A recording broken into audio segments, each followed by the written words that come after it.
Family members అందరూ ఇంకా షాక్లోంచి తేరుకుని ఉండరు కదా. ఇలాంటి పరిస్థితిలో ఈ రిసెప్షన్ ఎందుకు అని నీకు అనిపిస్తున్నట్టుంది. కానీ డాడీ రిసెప్షన్ ఫిక్స్ చేశాక ఇంకా మనం దేని గురించి ఆలోచించకూడదు, ఎవరి గురించి ఆలోచించకూడదు.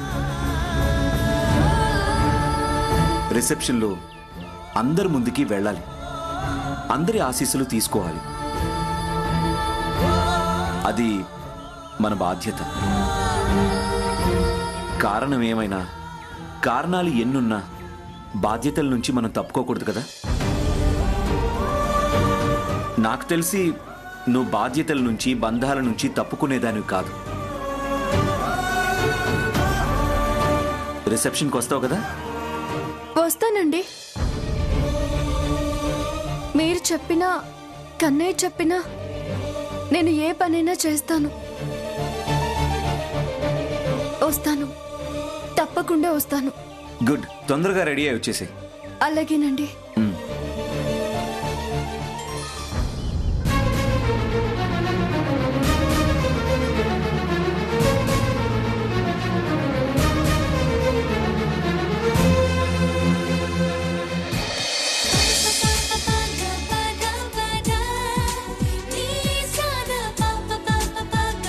మల్లికార్జున్ మనల్ని మోసం చేశాడేమో కానీ ద్రోహం మాత్రం చేయలేదు.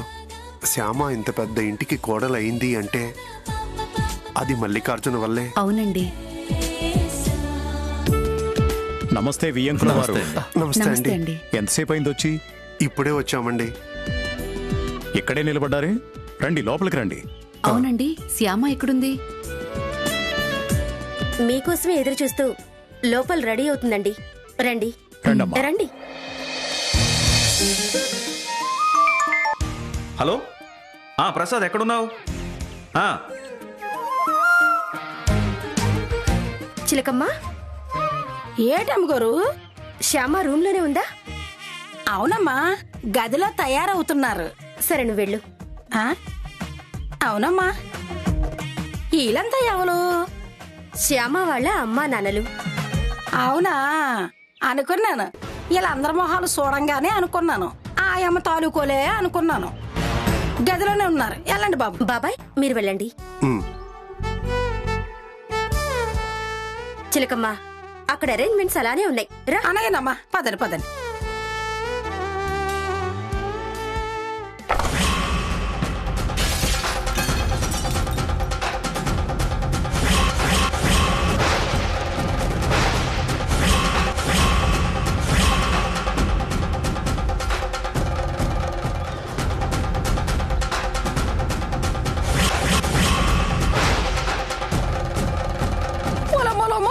ఎంత పని అయిపోయినది. పెద్దమ్మగారు ఎంతో ముచ్చటపడి తెచ్చుకున్న పూల కూజ ముక్కలు చేసేసినారు కదా.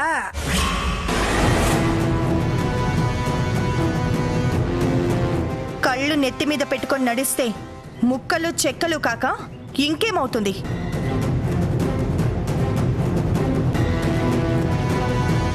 వస్తు విలువ తెలిసిన వాళ్ళైతే చూసి నడుస్తారు. గుడ్డి గడ్డిపాటి చేయని గుంపు ఎగేసుకుని వస్తే ఇలాగే అవుతుంది. మేమేమి ఎగేసుకుని దిగేసుకుని రాలేదు. మీ వాళ్ళొచ్చి బొట్టు పెట్టి పిలిస్తేనే వచ్చాం. శోభా, లేకపోతే ఇలాంటి కోటకి రావాల్సిన కర్మ, ఇలాంటి మాటలు పడాల్సిన కర్మ మాకు పట్టేది కాదు. శోభ, ఏం మాట్లాడుతున్నావు నువ్వు? కాస్త సైలెంట్ గా ఉండు. మాటలు పడి మీరు మామూలుగా ఉండగలరేమో, నేను ఉండలేను అత్తయ్య. ఏంటి ఎక్కువగా మాట్లాడుతున్నావు? విలువైన వస్తువు పగిలిపోయినందుకు బాధలో ఒక మాట అన్నాను, అది తప్ప? నీ ఇష్టం వచ్చినట్టు మాట్లాడుతున్నావు. నేనన్నది తప్ప? మాట్లాడు. తప్పు కాదండి.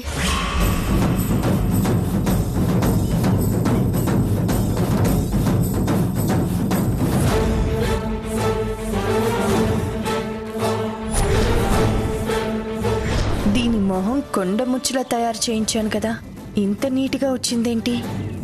ఇది మామూలుది కాదు. మీరలా అనడం తప్పు కాదు. మీకు మనుషుల కంటే వస్తువులే విలువైనవి.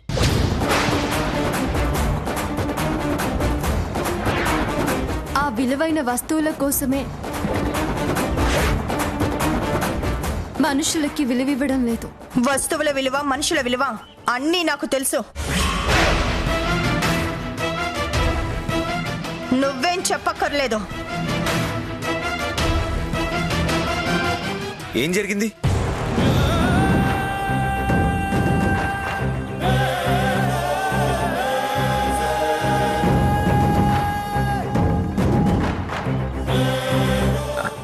ఏం జరిగింది వదినా?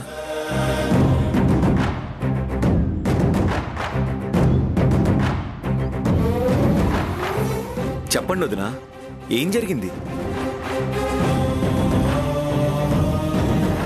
జరిగిన దాంట్లో ఆవిడ తప్పేం లేదండి. తప్పంతా నాదే. నా చేయి తగిలే అది కింద పడి పగిలిపోయింది.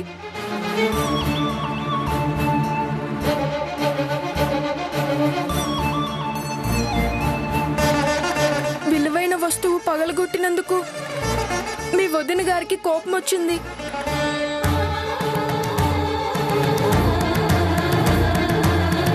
వదినా పోన్లే, ఏదో పొరపాటు జరిగింది, వదిలేసే. ఓకే.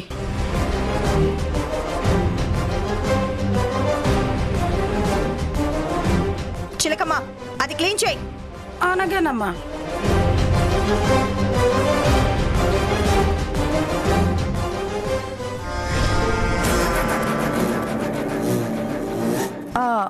అవును, నీకోసం బ్యూటీషియన్ని పిలిపించాను కదా, నువ్వేంటి మేకప్ లేకుండా వచ్చావు? మేకప్ లేకుండానే శ్యామ చాలా చక్కగా ఉంది వదినా.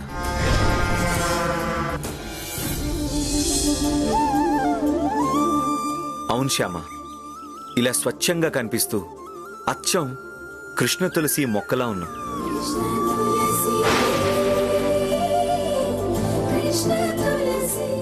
టెన్షన్స్ అన్నీ పోయి ఇప్పుడు చాలా ప్రశాంతంగా ఉన్నాం. పాపం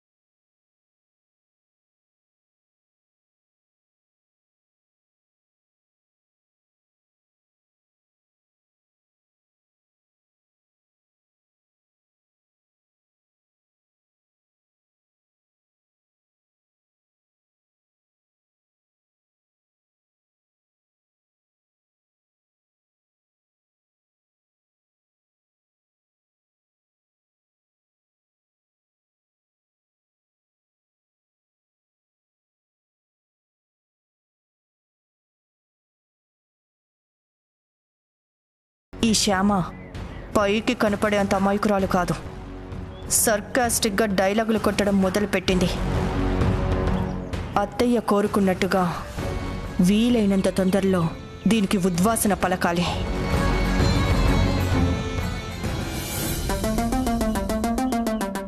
ఓ వసంత వదినా, మీ కోళ్ళెక్కడా? అతిలోక సుందరిని తప్ప ఆర్డినరీ అందగత్తిని నా కోడలుగా తెచ్చుకోను అనేదానివి కదా. అతిలోక సుందరి దొరికిందా? దొరికే ఉంటుందిలే, కాసేపట్లో స్టేజ్ మీదకి వస్తుందిగా. అవును, స్టేజ్ మీదకి వస్తుంది కదా, అప్పుడు చూదురు గాని వెళ్ళి కూర్చోండి. అలాగే.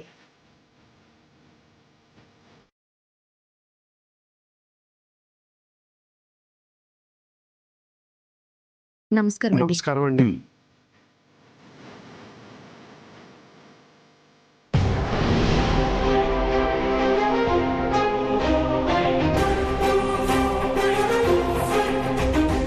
వసంత, ఏంటిది? వాళ్ళు పలకరిస్తే కనీసం సమాధానం కూడా ఇవ్వట్లేదు. వాళ్ళు మన వియ్యాల వారు. మనం పిలిస్తేనే వాళ్ళు మన ఇంటికి వచ్చారు. వాళ్ళకి మర్యాద ఇస్తేనే మనకి మన గౌరవం దక్కుతుంది. మీరిచ్చారు కదా మర్యాద, చాలండి.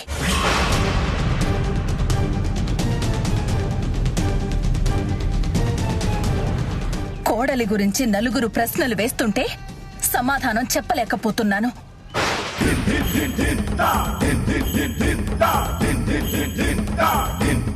నువ్వెవరికి ఏం సమాధానం చెప్పక్కర్లేదు వసంత. చిరునవ్వునేవి ఊరుకో, అనవసరంగా చిరాకు పడకు.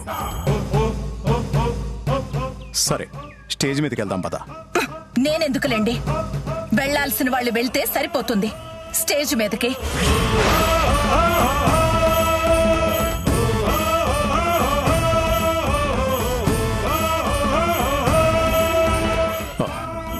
వసంత, వసంత,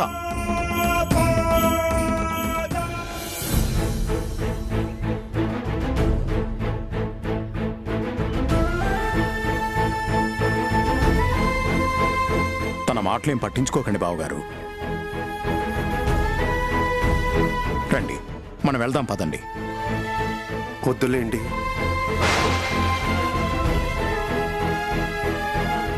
ఆ స్టేజ్ మీద మీ పక్కన నిలబడే స్థాయి మాకు లేదు.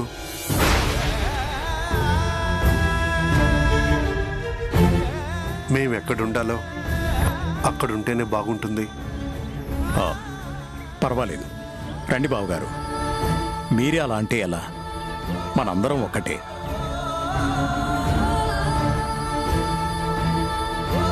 తనేమన్నా తన తరపున నేను క్షమాపణ చెప్తున్నాను. ఇది మీ కూతురు జీవితం. తను సంతోషంగా ఉండడం మీరే కదా కోరుకునేది. అందుకు నా మాటను మన్నించి దయచేసి నా కోసం రండి. రండి బావగారు, పదండి. రండమ్మా.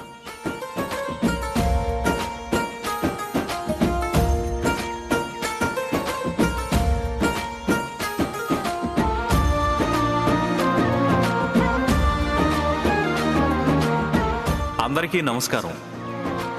చిరంజీవి అఖిల్ కృష్ణ, శ్యామ దంపతుల్ని ఆశీర్వదించడానికి విచ్చేసిన మా బంధుమిత్రులకు, మా కంపెనీ ఉద్యోగులకు, మా వినియోగదారులకు, శ్రేయోభిలాషులకు అందరికీ ఇదే స్వాగతం, సుస్వాగతం.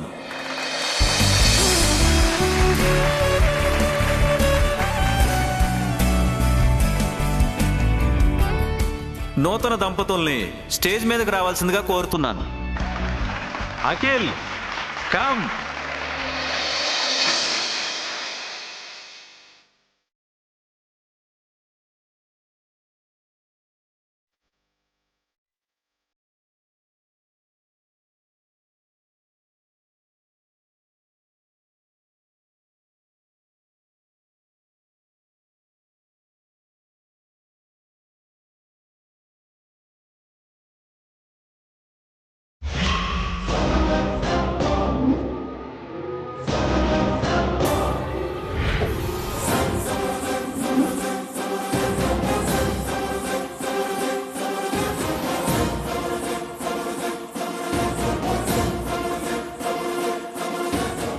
మీ అందరూ నూతన వధూవరుల్ని ఆశీర్వదించడానికి వచ్చినందుకు మరొక్కసారి మీ అందరికీ కృతజ్ఞతలు.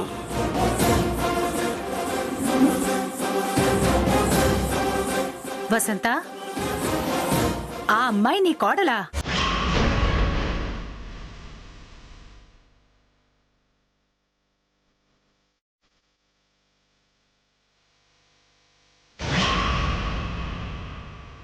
ఆ అమ్మాయిని నీ కోడలుగా సెలెక్ట్ చేసుకున్నావా?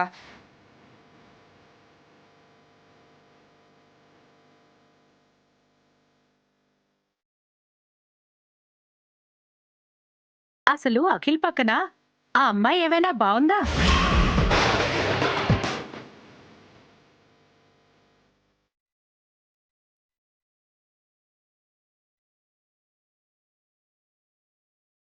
అప్సరసనో అతిలోక సుందరో తెచ్చుకుంటానని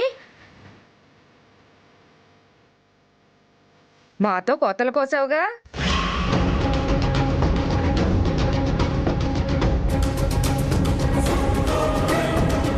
చివరికి ఈ మసిబొగ్గుని కోడలుగా తెచ్చుకున్నావన్నమాట.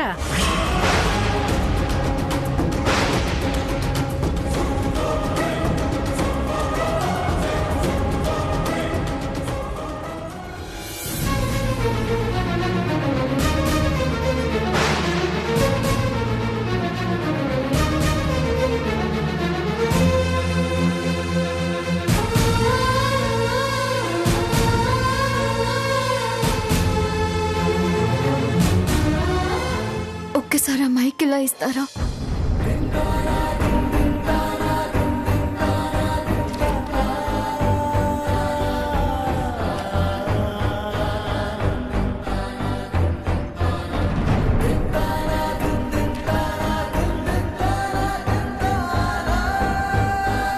అందరికీ నమస్కారం.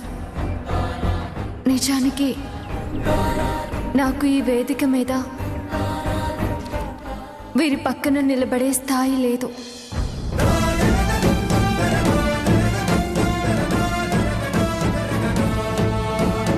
వీరి భార్యనయ్యే అర్హత లేదు.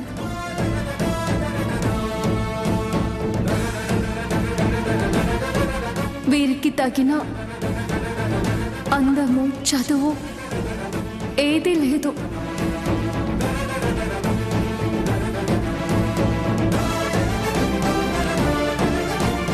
అయినా వీరి భార్యగా మీ ముందు నిలబడ్డాను అంటే దానికి కారణం కన్నయ్య.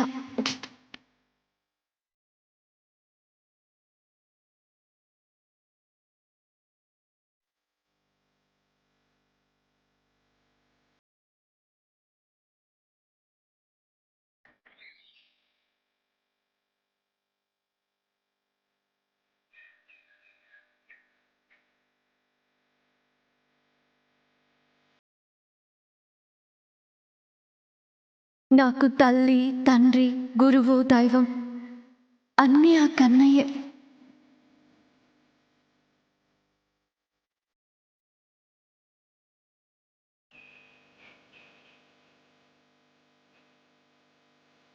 నా గురించి నాకన్నా, నా తల్లిదండ్రుల కన్నా ఎక్కువగా ఆలోచించేది ఆ కన్నయ్యే.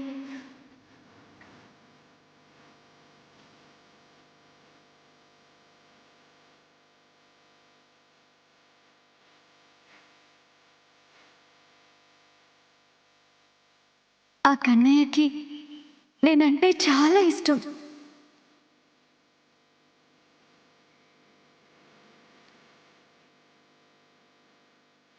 అందుకే నేను అడగకుండానే ఇప్పటి వరకు అన్నీ ఇస్తూ వచ్చాడు.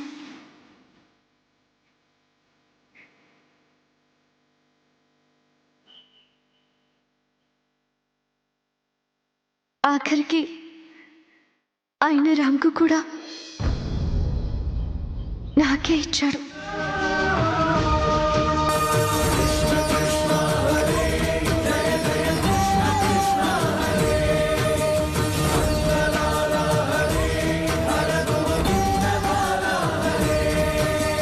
ఇప్పుడు కూడా నేను అడగకుండానే నన్ను ఇంత గొప్ప ఇంటికి కోడల్ని చేశాడు.